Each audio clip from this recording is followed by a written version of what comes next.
BNB TV ప్రేక్షకులకి స్వాగతం.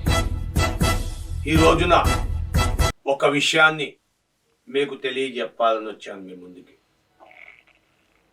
YCP ప్రభుత్వం మద్యం సంపూర్ణంగా నిషేధిస్తామని చెప్పింది.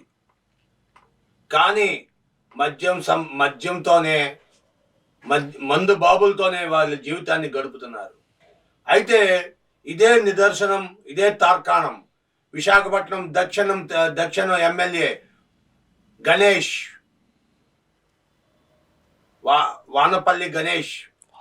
వాసుపల్లి గణేష్ సుమారు ఒక వ్యక్తి దగ్గర ఎన్ని సీసాలు ఉండొచ్చు? 3 కానీ 1 2 కానీ 3 కానీ 1 సీసా కానీ ఉండొచ్చు, ఫుల్ బాటిల్. అలాంటిది 400 బాటిళ్ళు ఒక వ్యక్తి, ఒక ఎమ్మెల్యే కంటెస్టెడ్ క్యాండిడేట్ దగ్గర ఉన్నాయంటే మీరు నమ్ముతారా? ఒక ఎమ్మెల్యే ఒక జూనియర్ కాలేజీని తన కార్యాలయం కింద మార్చేసుకొని ఒక క్లాస్ని అక్కడ ఫుల్ బాటిల్ మద్యముని సప్లై చేశారంటే వైసీపీ నాయకులే అవమానం పడాలి. విద్యా వ్యవస్థని ఇలా అవమానం పరచడం ఎక్కడా దొరకలేదా జాగా? మీకు ఒక కాలేజీ దొరికిందా మీకు? సుమారు 2 కిలోలు బరువు ఉన్న కోడిని ఫ్రీగా ఇవ్వడమా? ఒక మద్యం బాటిల్. ఇది ఎక్కడ న్యాయం అండి? ఆ రోజు చంద్రబాబు నాయుడు సంక్రాంతి కానుకని బియ్యం, పప్పు, ఉప్పు ఇస్తే హెరిటేజ్ అన్నారే.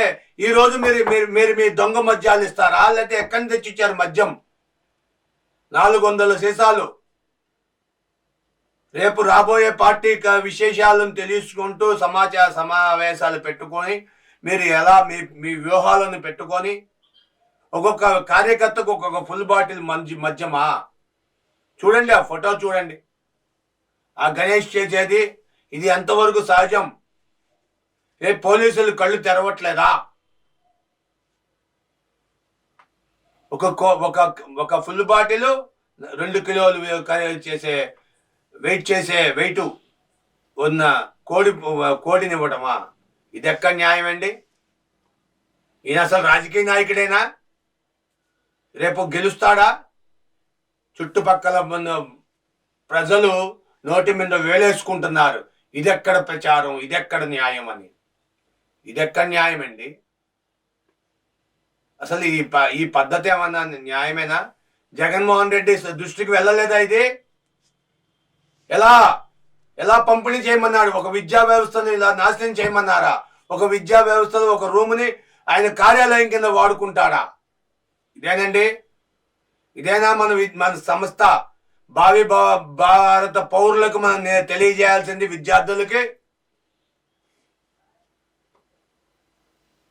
అవ్వా, ఇంత అవమానమైన 400 బాటిళ్ళ పంపిణీయా?